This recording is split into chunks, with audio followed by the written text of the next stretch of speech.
She sets the bowl down and the table creaks. Steam climbs and fades. Onion and bone drift through the room. The boy does not lift the spoon. He scans the walls as if words are written in the knots. His eyes land on the seam where two floorboards meet. "Eat," she says, "while it is hot." He keeps looking at the seam.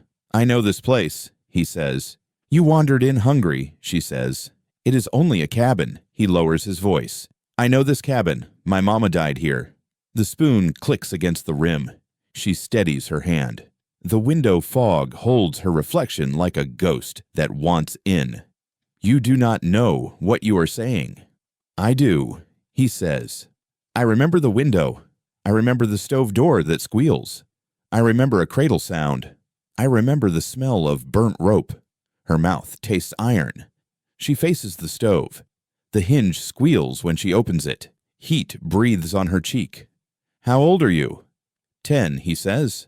"You from the ridge," he shrugs, "from wherever she walked."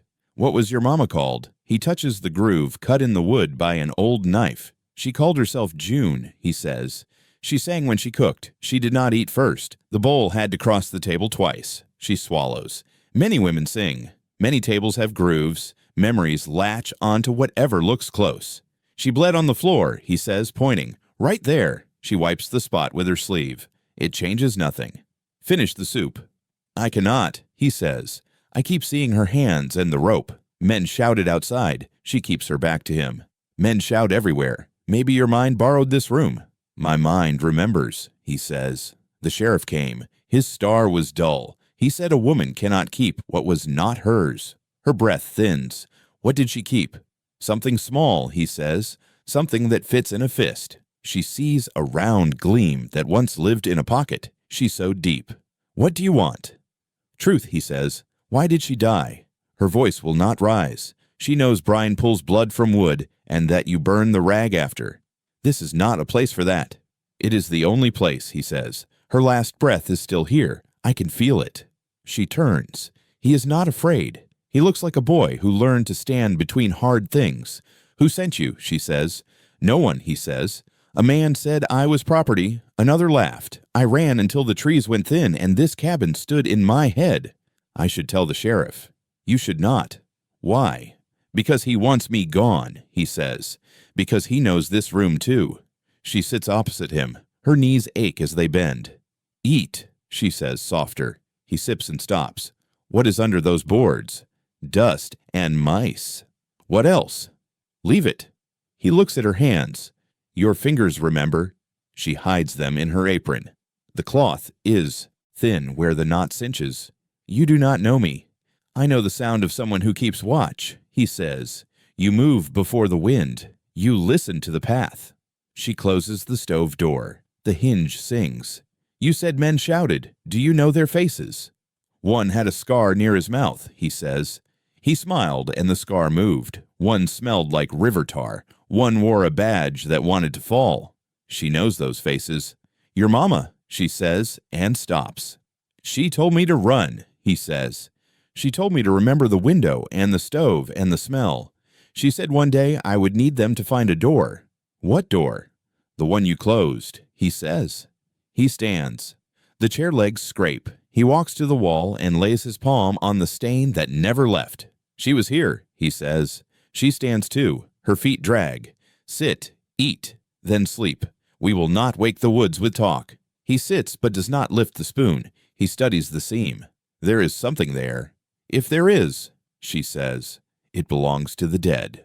"Then it belongs to her," he says. The clock ticks. The room holds still. She slides the bowl nearer. Her hands are steady now. "Eat," she says again. He nods. He takes a mouthful. He chews. He swallows. He looks up, eyes steady. "I will eat," he says, "and then we will open the floor."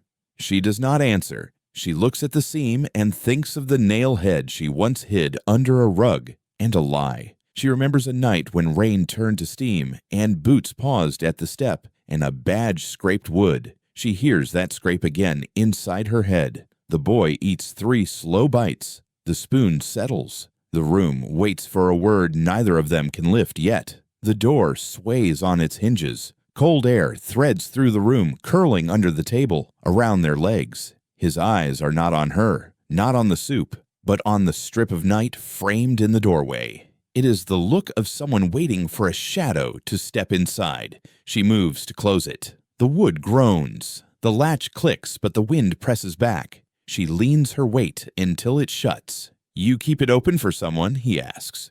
"No." "Then why's it fighting you?" "It's just the wind." He glances at the floor near the hearth. "It's breathing here, too." "Only smoke from the fire." "That's not smoke," he says. "It's a memory." Her hand stills on the latch. "You talk too much for someone eating free." "I didn't eat," he says. "You will." He shifts in his chair, boot heel knocking the leg. "You step over that spot when you cross the room." She doesn't look down. "Old habit." "What's under it?" "Dirt."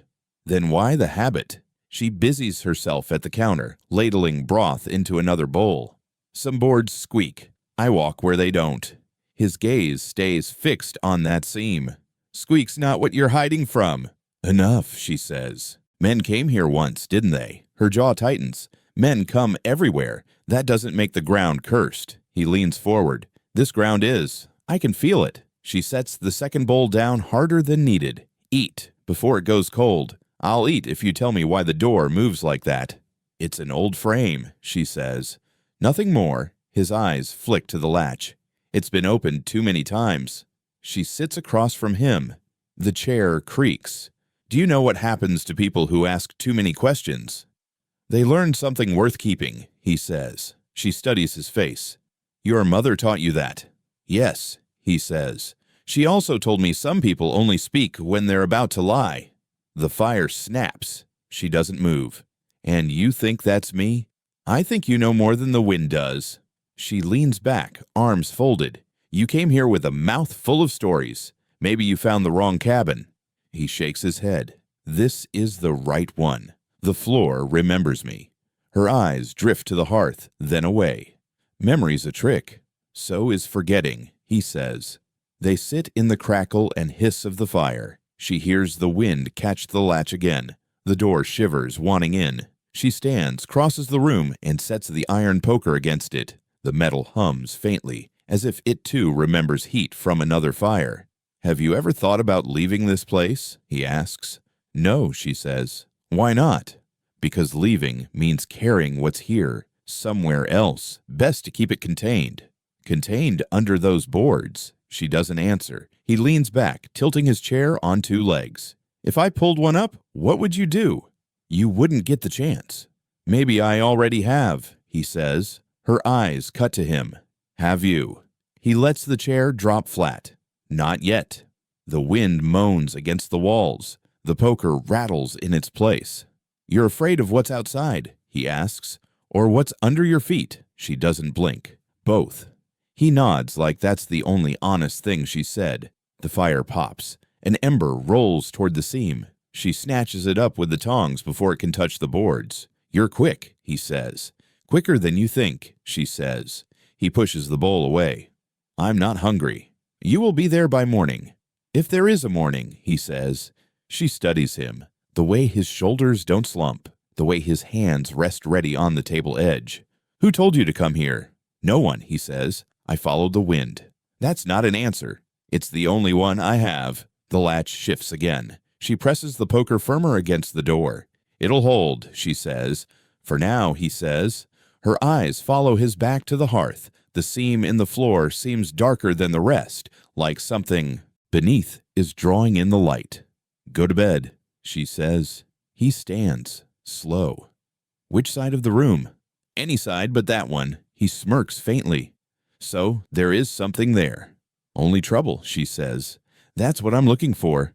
She watches him cross the room, bare feet soundless on the boards she trusts. He doesn't glance at the seam again, but she knows he's thinking of it. She can feel the weight of his curiosity pressing against it, like the wind against the door, patient and steady, waiting for the latch to fail. The morning comes gray and thin, the kind where light has no warmth. She moves about the cabin, stirring the pot on the stove, sweeping the corners that don't need sweeping. He lingers near the table, quiet but watching, like a hound learning the shape of a trail, When she turns her back to reach for the salt, the scrape of fabric stops her. She pivots and sees him crouched by the hearth, both hands on the edge of the worn rug. "Leave it," she says. Her voice cuts through the air sharper than she meant. He freezes, but only for a beat. "Why?" "It's not yours to touch." His fingers curl into the rug's fringe. "Then whose is it?" "Mine," she says. "And I said, leave it." He pulls it back anyway, slow and deliberate, like unwrapping something fragile. Dust blooms from the floor, curling into the light. Beneath, a single rusted nail sits dead center between two boards, its head dulled to a dark brown. "That's it," he says. "That's all," she says. He studies it. "Doesn't look like much." "It's not." "Then why hide it?" She grips the broom harder. "Some things are better left where they've always been." He glances up at her, eyes steady. "You mean under your feet?" "I mean out of your hands." He sits back on his heels.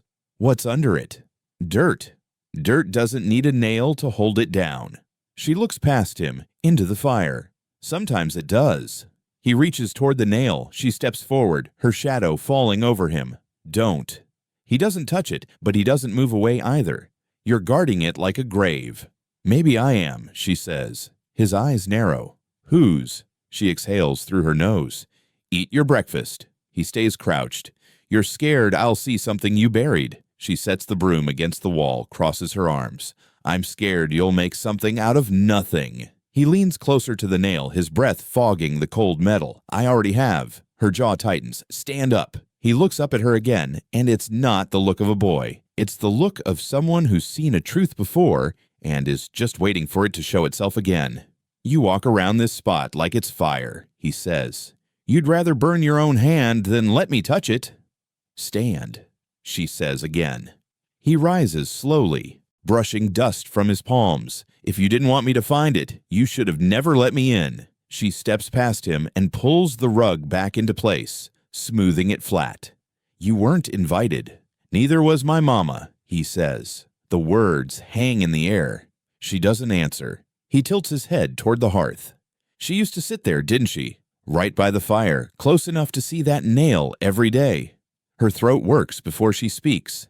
"If she was here, it was before my time." He smiles, but there's no joy in it. "You keep saying 'before' like you think it matters." "It does," she says. "Not to the dead," he says. She takes the broom again, sweeping hard at nothing. "Go outside. Fetch kindling." "Not until you tell me what's under it." "There's nothing for you there." "Then prove it. Pull it up." She meets his stare. "No." The fire pops. Neither of them moves. "You're going to have to open it one day," he says. "And you're going to have to leave one day," she says back. He takes a step toward the door, then pauses. "If I leave, I'll still know it's there." "You won't care," she says. "I will," he says, "because whatever's under that nail is the reason my mama never came back." Her grip on the broom shifts. "You think the world turns on one nail?" "I think some lives do," he says. He pushes the door open. The cold rushes in, sharp enough to sting.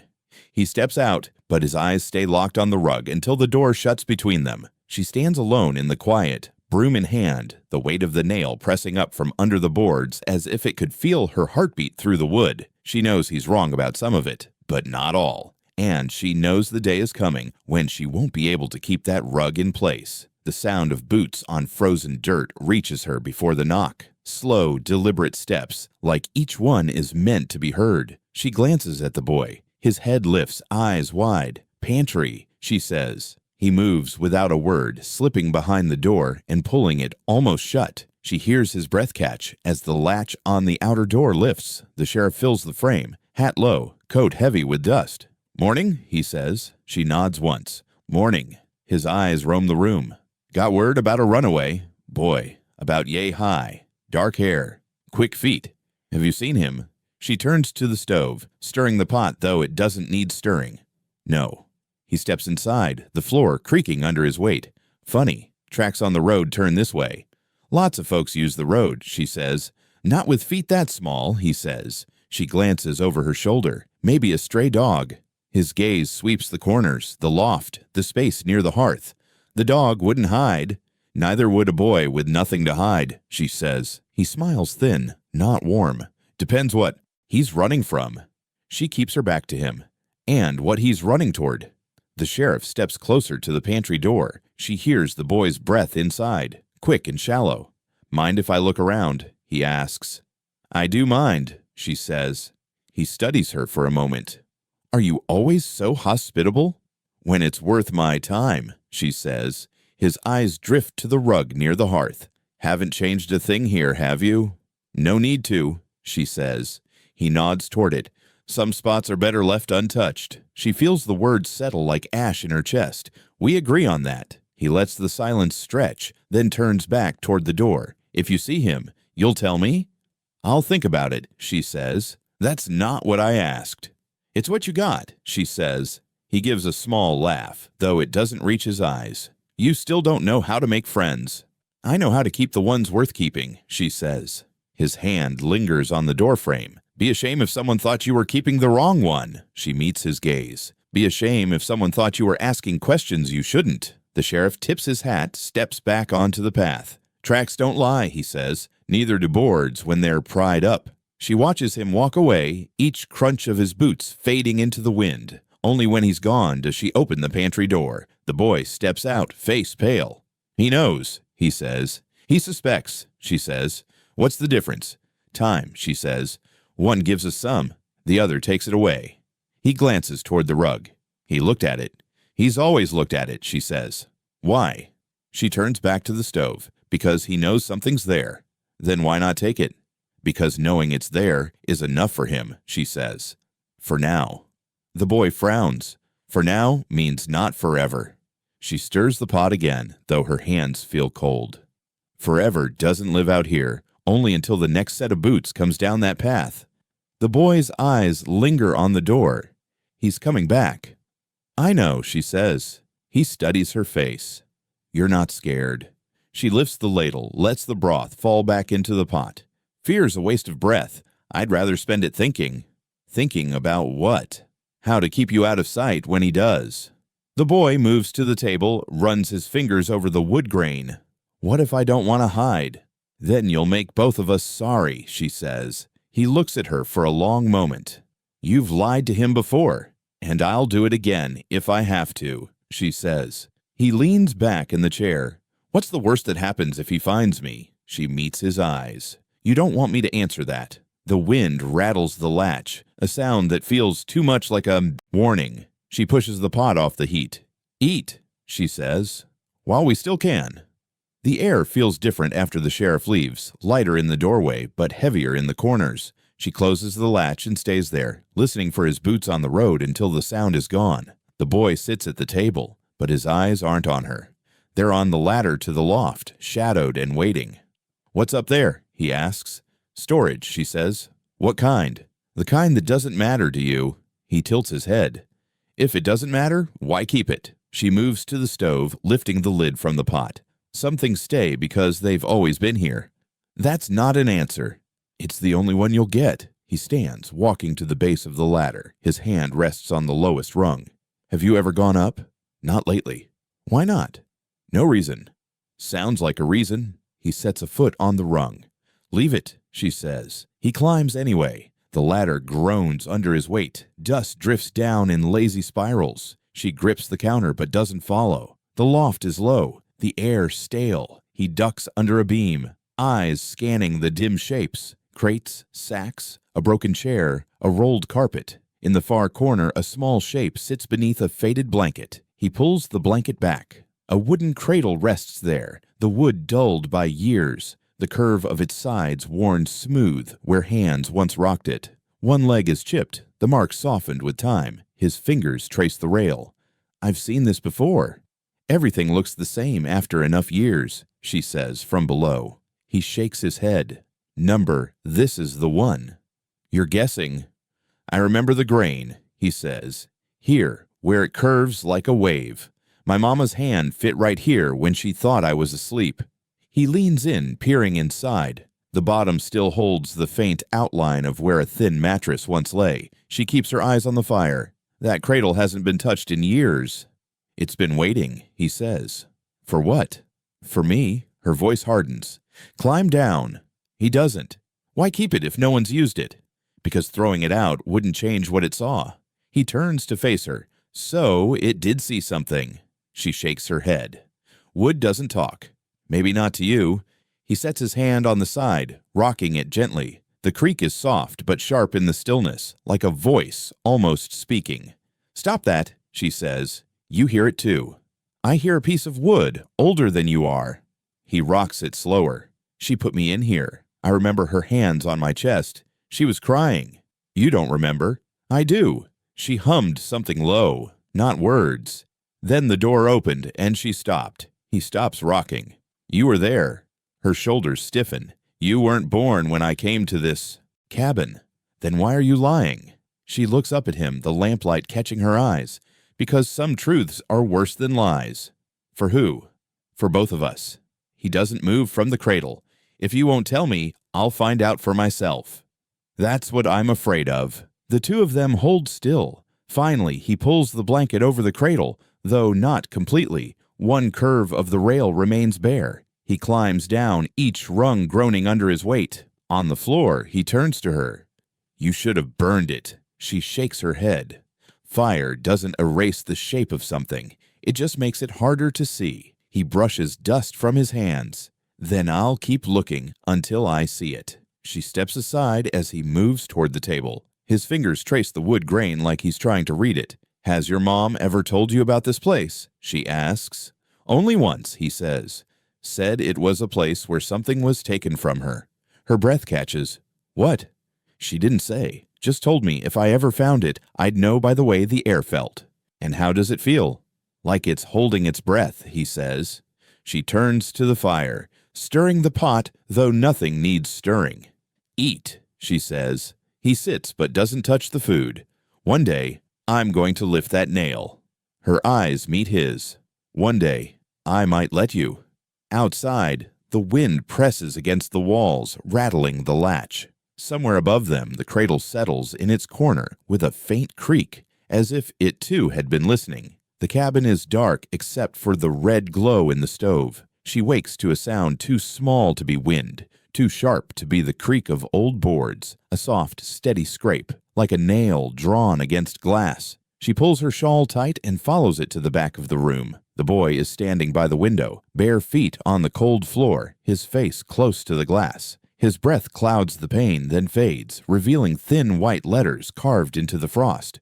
What are you doing? She asks. He doesn't turn.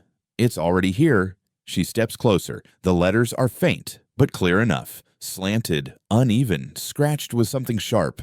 A name she knows. Step away, she says. He stays where he is. Who wrote it? No one. Then why is it there? Because frost makes patterns. That's not a pattern, he says. She moves in front of him, her shawl brushing the glass. Go back to bed. I want to know who it is. You don't. His eyes shift to hers. It's her, isn't it? The cold from the glass seeps into her bones. She pulls her sleeve over her hand and wipes the pain hard, smearing the frost until the name is gone. You didn't have to do that, he says. Yes, I did.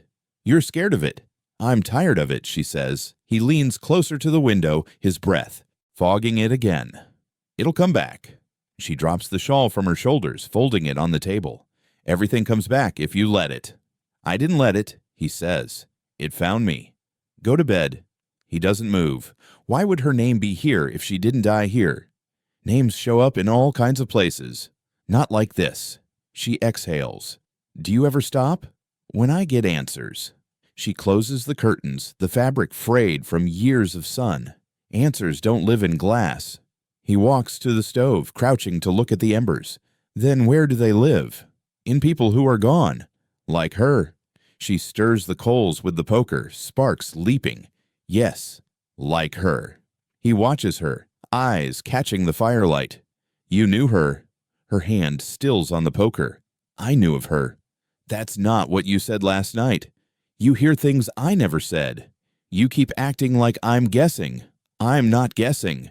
She pushes the poker back into its stand. Go on, guess anyway. He doesn't answer. He walks back to the window and draws a shape in the new frost, a circle with a smaller circle inside. What's that? She asks. He shrugs. She used to draw it, said it meant home. Her throat tightens. Then stop drawing it here. Why? Because this isn't home. For you, maybe. She steps toward him. And for you. He meets her eyes. It's where it ended. The words sit between them like something heavy on the floor. You should be sleeping, she says. You should be telling me the truth. She pulls the curtain closed again. Truth at night is no good to anyone. Then when? When it's safe. He tilts his head. Safe for who? For both of us. He sits at the table, folding his arms. I'm not leaving this cabin until I know what happened here. You'll leave when I tell you to. No, he says. She narrows her eyes. You think you've got a choice? I know I do. She sits opposite him. And if I tell you she died here, what then? I'll ask you how. And if I don't answer, I'll keep asking. Her hands curl on the table. You're going to wear yourself out. Not before you do, he says. Outside, the wind rises, brushing the walls like a hand feeling its way along the wood. He glances toward the window. It's still there, even if you can't see it now. She doesn't turn. It's not there if you don't look. Is that how you live? Yes. He leans back, the chair creaking. Then I'll do the opposite. The fire pops. She looks at him, the boy sitting in her kitchen as if he's always been there, as if the cabin was just waiting for him to come back. You're going to make this hard, she says. I already have. She rises, taking the poker again, stirring the coals until they glow brighter. The light paints the curtain in shades of red and gold. Somewhere behind it, she imagines the letters reforming in the frost, waiting for the next time the glass is bare. The boy's voice cuts through the crackle. You can't wipe her away forever. She keeps her back to him. Watch me. Neither of them speaks again. The wind thins, the fire settles, but the air in the cabin feels no warmer. Somewhere in the glass, unseen but certain, the name waits for morning. The morning starts with the smell of frying bread and the slow hiss of fat in the pan. She moves with practiced motions, turning slices, pressing them down, sliding them to the side where the heat is softer. The boy sits at the table, tapping his fingers against the wood, watching her more than the food. She lifts the heavy cast-iron pan to pour off a little grease, and when she turns her back for the flour tin, he's already on his feet. What are you doing? She asks without looking. Seeing what's under here. Under what? He slides his hand beneath where the pan usually sits on the stove's back ledge. His fingers come up with something folded, edges browned with heat. She turns sharply. Put that back. He doesn't. What is it? Something that's not yours. He unfolds it carefully. The paper crackles like dry leaves. He smooths it on the table. A name, a date, and one short line written in a tight hand. She would not give it back. His eyes flick to hers. Who wrote this? She sets the pan back on the stove with a dull thud. It's old. That's not an answer. It's the only one you'll get. He runs a finger under the line. What wouldn't she give back? Eat your breakfast. He doesn't move toward the plate. Was it you? Her mouth tightens. It doesn't matter. It matters to me, he says. You're not the one it happened to. Feels like I am, he says, folding the paper again, but keeping it in his hand. She wipes her palms on her apron. Give it here. No. Her voice sharpens. That's not a choice. He tucks the folded paper into his shirt pocket. Everything's a choice. She turns back to the stove, pressing the bread harder than she needs to. That note's been there for years. No one's asked about it until now. Maybe no one else knew where to look. Or maybe no one else cared. I care, he says, because this is about her, isn't it? The sound of the bread crisping fills the silence. She flips a slice, letting it fall back into the grease. Why hide it? He presses. Because sometimes paper is more dangerous than a gun, she says. He leans forward. Dangerous for who? For whoever's name is on it. His eyes narrow. That's her name. She says nothing. And that date, he goes on. That's the day she... Enough. The word stops him, but only for a breath. You were here that day. She doesn't answer. You saw what happened. I saw enough, she says. And you kept this. She nods once. Some things you don't burn, even if you should. He sits back. Why? Because you might need to prove it was real. He takes the note out again, turning it over as if something might be written on the back. Prove it to who? to someone who won't believe you otherwise. Like the sheriff. She meets his eyes, especially the sheriff. The boy's gaze drops to the paper. She would not give it back. He reads again, slower this time. What was it? A thing that belonged to her, she says, and to no one else. What thing? You don't need to know. I do, he says. You're not ready. He shakes his head. I've been ready since the day she died. She moves the bread to a plate. Eat, she says, sliding it toward him. He pushes it aside. I'll eat when you tell me. Her hands rest on the table, flat. If I tell you, you'll wish I hadn't. Then I'll wish for it, he says. She studies him for a long time. It was small enough to hide in a fist, but big enough to ruin a man. What did it look like? Like nothing worth dying for, she says, but she died for it. She died because someone wanted it more. He folds the note again, tucks it back into his pocket. Then I want it too. Her eyes harden. Wanting it will make you a target. I already am. The stove pops, grease spitting. She turns to tend it, breaking the moment before it breaks her. Where is it now? He asks. She doesn't answer. You hid it, didn't you? Her voice is quiet. Somewhere no one will think to look. He glances toward the hearth. Under the boards. Finish your breakfast, she says. He doesn't touch the plate. One day you're going to tell me, whether you want to or not. She lifts the pan, pours off the grease, and sets it back in its place, over the spot where the note used to be. The boy watches the motion. It won't stay hidden forever. Nothing does, she says. The wind pushes against the walls, carrying a low whistle along the cracks. On the stove, the bread cools on the edge of the pan, uneaten. The note rests against his chest, warm from his skin, as if it's been waiting for years to be found again. The knock comes late in the afternoon, sharp and quick, not the slow push of a neighbor or the lazy tap of someone with time to waste. She wipes her hands on her apron and opens the door a crack. Two men stand on the step, coats dark and heavy, hats low enough to shade their eyes. One is broad in the shoulders, the other thin and restless, shifting from boot to boot as if the ground burns. Afternoon, ma'am, the broad one says. We're looking for someone. Not here, she says. He smiles without warmth. Didn't say who yet. Still not here. The thin man glances past her into the cabin. We're asking about a boy.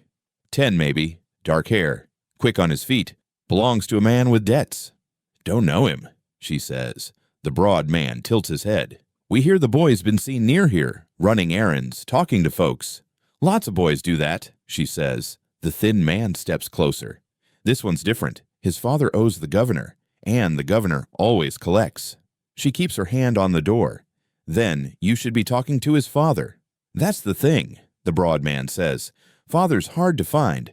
Thought maybe the boy could lead us there. She shakes her head.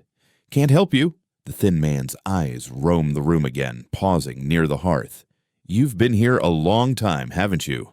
Long enough to know trouble when I see it. He smirks. Trouble's just business you haven't agreed to yet. She shifts her weight forward. This is my home. I'm not agreeing to anything. The broad man raises a hand, easy-like. No need to get riled. We're just asking questions.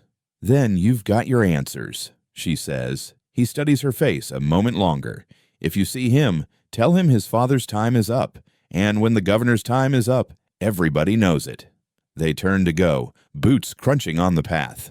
The thin man pauses at the edge of the step, taking a slow breath, like he's tasting the air. He looks back at her and smiles, small and strange, before following the other man down the road. She closes the door, sliding the latch into place. The boy is already at the table watching her. Who are they? He asks. No one worth knowing. They work for him, don't they? Work for who? The one in charge. The one my father owes. She sets the kettle on the stove. Doesn't matter. It does to me, he says. They're just men sent to scare people into talking. Then why are you quiet? She doesn't answer, busying herself with the fire. They smelled like outside, he says, except the thin one. Her hand stills. What about him? He smelled like this cabin. She turns to face him. You're imagining. I'm not. You've only been here a few days. Smell's the first thing you remember, he says. It's the last thing you forget. She looks away. Even if you're right, it doesn't mean anything. It means he's been here before, the boy says. Maybe he delivered something. Maybe he fixed the roof. Did he? She shakes her head. Not that I know of. Then he came for another reason, the boy says. She busies herself pouring water into a cup. You should stay away from men like that. I will, he says, when you tell me why they're looking for me. They're looking for your father. But they came here. She sets the cup in front of him. Drink. He doesn't touch it. They'll come back. I know. And if they smell this place again, they'll remember it. Let them, she says. He studies her. You're not scared of them. I'm scared of what they're after, she says. Which is? She meets his eyes. Something that doesn't belong to them. He leans back. Like what my mama had. Her voice is steady. Maybe. The wind rattles the latch, and both of them glance toward the door. If they come back, he says, I want to be here. You'll be where I tell you to be. He smiles faintly. You think you can hide me? I know I can, she says. He pushes the cup aside. Not from men who smell like home. Her hand tightens on the table's edge. Then maybe it's time to change the way this place smells. He tilts his head, curious. How? By making sure it belongs to the living, she says, and not the dead. The fire pops in the stove. Outside, the wind shifts, carrying the faint sound of boots long gone, but not far enough. The morning is cold enough to stiffen her fingers around the bucket's handle. She walks ahead, boots pressing the frost-flat grass. The boy trails behind until the trees thin and the fence comes into view, old rails gray and splintered. Halfway to the well, he stops. She turns. Keep moving. He doesn't. His eyes are fixed on a section of fence where the rails sag, the bottom one bent low. She carried me through here, he says. Her grip on the bucket tightens. Who? My mama. You were a baby. You don't remember. I remember the way her arms felt, he says. I remember her running. Memories change, she says. They take shapes that fit the story you want. This one doesn't change. He walks toward the gap, boots crunching over dead leaves. She stays where she is. Why would she bring you through there? Because the road wasn't safe. That's not an answer. It's the only one I've got, he says. She follows him slowly, the frost cracking under her feet. You could have seen this fence any time and imagined the rest. He shakes his head. I remember the smell, wet leaves, smoke from the chimney. And she said we had to be quiet. The bent rail groans under his touch. He runs a hand along it, feeling the rough grain. This is where she stopped to listen. I could hear men shouting. She keeps her voice steady. What did they say? I don't know. She held me tighter, like she didn't want me to hear. Her eyes shift to the tree line, the shadows moving with the wind. It's just a fence.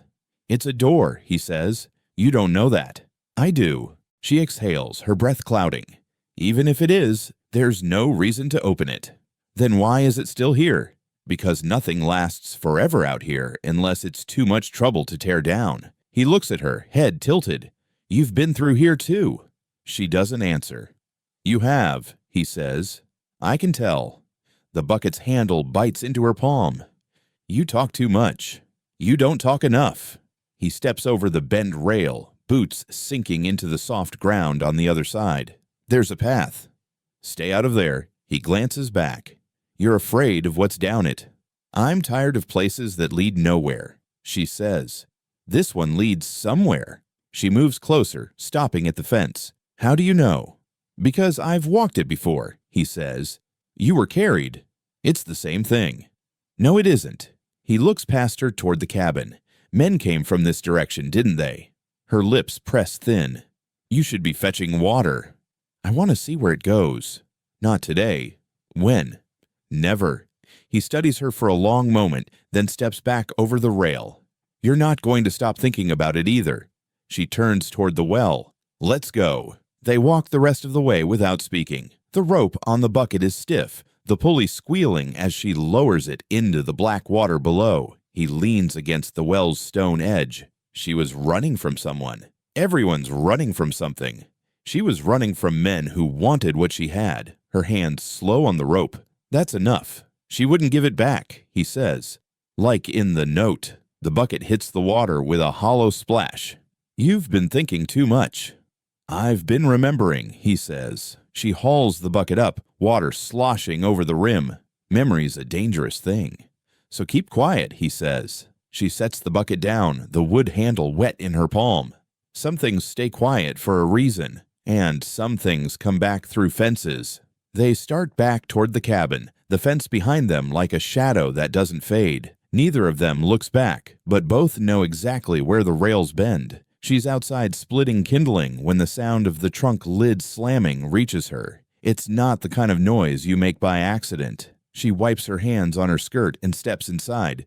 The boy is sitting cross-legged on the floor, the old cedar trunk open beside him. Across his knees lies her apron, the one she hasn't seen in years. "Where'd you find that?" she asks. "In here," he says. "Buried under blankets." She steps closer. The hem is torn in one corner, the frayed edge darkened with something that never washed out.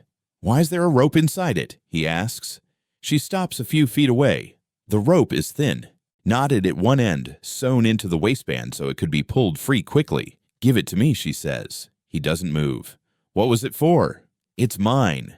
That's not an answer. "It's the only one you'll get." He runs his fingers along the rope. "Feels like it's been pulled hard. Put it back in the trunk." "You wore this," he says. "Once." "When?" "A long time ago." He looks at the torn hem. "Did it happen here?" She takes a step forward. "You don't need to know." "I think I do." "You think wrong." He lifts the apron by the straps. "Was it hers?" Her jaw tightens. "No." "But she used it." "She didn't live long enough to." His eyes flick to hers. "Then what's the rope for?" She takes another step, her hand out. "Give it." He holds it back. "It's for tying something, isn't it?" "Everything's for tying something." "Someone," he says. Her voice hardens. "Enough." He studies her face. "You used this to hold her." She snatches the apron from his hands, folding it quickly, hiding the rope inside. "You don't know what you're saying." "I know it's not for cooking." She stuffs the apron back into the trunk, slamming the lid. "You dig through people's things, you'll find pieces of a story you don't want." "I want all of it," he says. She shakes her head. "No, you don't." He watches her cross the room, her hand still on the folded cloth, as if it might try to escape. "Why keep it?" he asks. "Because burning it wouldn't change what it's been used for." "It might," he says. "It wouldn't." They stand in the stillness of the room, the smell of cedar and dust between them. "She fought back, didn't she?" he says. She doesn't answer. "She fought, and you—" "Stop!" His voice drops. "Was it you?" Her eyes lifted to him. "It was survival." "Survival for who?" "For the one still breathing," she says. He leans back on his hands. "You think that makes it right?" "I think it makes it over," she says. "But it's not over," he says. "Not if you still keep the rope." Her fingers tighten on the folded apron. "Some things you keep to remember, some to remind yourself not to do it again." "Which is this?" "Both." Outside, the wind pushes at the shutters, the faint rattle echoing in the small room. "You could have told me," he says. "You wouldn't have heard it the way it was meant," she says. "Try me." She turns away, setting the apron on the highest shelf of the cupboard instead of back in the trunk. "That's not hiding it," he says. "It's putting it where you can't reach," she says. He watches her for a long moment, then looks at the cupboard. "I'll reach it one day." She nods slightly. "I know." The wind shifts, carrying a creak from the loft above. They both glance up, but neither moves to check. The boy stands, brushing dust from his hands. If the rope's not for her, then who? She meets his gaze. "Go fetch water." He smirks faintly. "You think work makes me forget?" "I think it keeps you from talking too much," she says. He walks toward the door, pausing just long enough to glance at the cupboard again. "You'll tell me," he says. "When you're ready." She doesn't answer. The latch clicks behind him, and she stands alone in the quiet, the weight of the folded apron in her hands like a memory she can't put down. The air is sharp enough to sting her lungs as they cross the yard. She carries the empty bucket, the rope coiled over her arm. Frost crunches under their boots, the grass stiff and white. The well waits at the edge of the yard, its stones cold and slick in the morning light. She hooks the rope to the bucket's handle, her fingers stiff from the cold. The boy leans against the stone rim, peering into the dark hole. "Don't lean too far," she says. "I'm just looking," he says. "There's nothing to see." There's everything to see, he says. If you know how to look. She lowers the bucket. The rope hisses over the wood spindle, the pulley squealing. Halfway down, the rope jerks, slides too fast through her hands. Burn cuts into her palms as the bucket crashes into the water below, the sound deep and hollow. She swears under her breath, flexing her fingers. You dropped it, he says. It slipped. The rope swings, useless now. She hauls it back up, the end frayed where the knot should be. The boy keeps staring into the well. Think it's down there? What is? My mama's locket. Her grip on the rope tightens. Why would it be? She lost it here, he says. I remember her leaning over like you just did. Then she pulled her hands back empty. Memory plays tricks. Not on this, he says. She looks into the well. Nothing but black water reflecting a pinhole of pale sky. Plenty of things at the bottom of a well, she says. Doesn't mean they matter. They matter if they belong to her. She sets the rope aside. We're not fishing through mud for a trinket. It's not a trinket, he says. It's proof. Of what? That she was here, that she left something behind. Her voice is flat. She left you. He doesn't flinch. Maybe that's why she left the locket too, so I'd know where to come back. She turns from the well. Come on, we'll fetch water later. He stays put, eyes locked on the dark water. You've looked for it before. Her steps slow.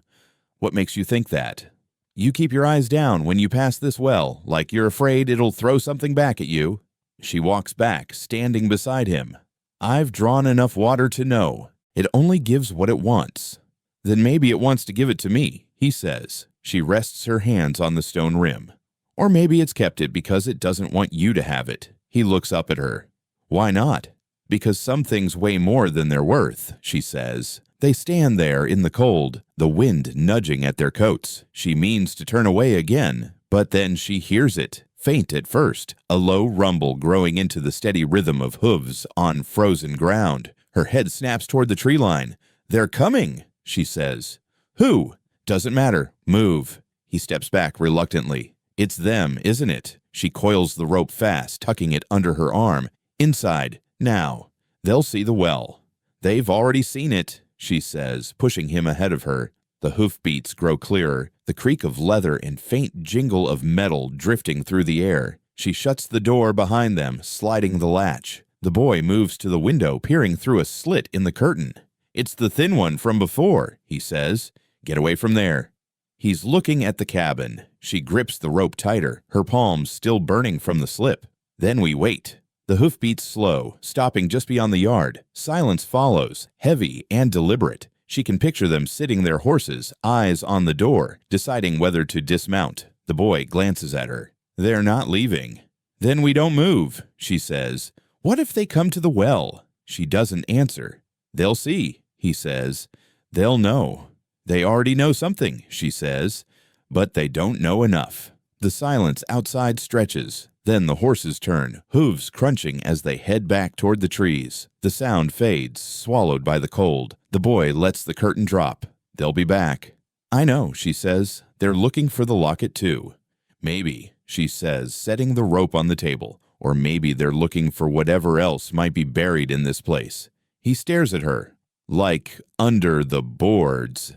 She meets his eyes but says nothing. Outside, the wind returns, carrying the faint scent of horses long gone. Inside, the rope lies coiled on the table, frayed and raw, as if the well had bitten it and refused to let go. The knock is slow this time, deliberate, the kind meant to make her open the door before the third hit. She sets down the knife she's using to cut bread and wipes her hands on her apron. When she opens the door, the sheriff stands there alone, coat collar turned up against the wind. He doesn't smile. Morning, he says. She nods. You're back. He steps inside without waiting for an invite, the cold following him. In his hand is something small, wrapped in a square of cloth. He sets it on the table and unfolds it. A tarnished badge lies. In the center, edges dulled, the star faint under years of wear. Found it in the ash pit behind your cabin, he says. She looks at it but doesn't touch it. You burn your trash there too. His gaze is steady. Never burned a badge. Then maybe someone else did. Maybe, he says. But it's your ash pit. She crosses her arms. Lots of people pass through here. Could have been dropped years ago. Could have, he says. Or it could have been dropped the night someone went missing. Her eyes narrow. Are you coming here to accuse me of something? I'm coming here to find out why something with my star on it ended up in your fire. It's not your star anymore, she says. It's still a star, he says, and people remember where it belongs. The boy stands in the doorway to the other room, silent, watching. The sheriff glances at him. This is yours. She shakes her head. No. The boy's eyes flick to her, then back to the badge. It was hers, he says. She feels the blood drain from her face. Stay out of this. The sheriff's eyebrows lift. Hers? The boy steps closer. My mama's. The sheriff leans back in his chair. Your mama wore a badge? She kept it, the boy says. Said it belonged to someone who didn't deserve it anymore. The sheriff's gaze shifts to her. Does that sound like a story you've heard before? She keeps her voice flat. Sounds like a story a boy would make up. The boy's eyes harden. It's not made up. Enough, she says. The sheriff picks up the badge, turning it in his fingers. The thing about badges, he says, is they're supposed to mean something. When they don't, people get hurt. Maybe they were already hurt, she says. His eyes narrow. Maybe, but it's my job to know how. Your job's to keep the peace, she says. Peace doesn't come from burying the truth, he says. It doesn't come from stirring up the dead either, she says. The boy looks between them. She knows whose it was. The sheriff leans forward. Do you? She meets his eyes. No. The boy's voice cuts in. Yes, she does. The room feels smaller. The wind outside rattles the latch. You keep this up, she says to the boy, and you'll find yourself out in the cold. Better the cold than not knowing, he says. The sheriff sets the badge back on the table, pushing it toward her. If it turns out this was tied to something ugly, it's going to land on your doorstep, whether you like it or not. She doesn't move. Then I guess I'll be here when it does. He studies her another moment, then stands. You always were stubborn.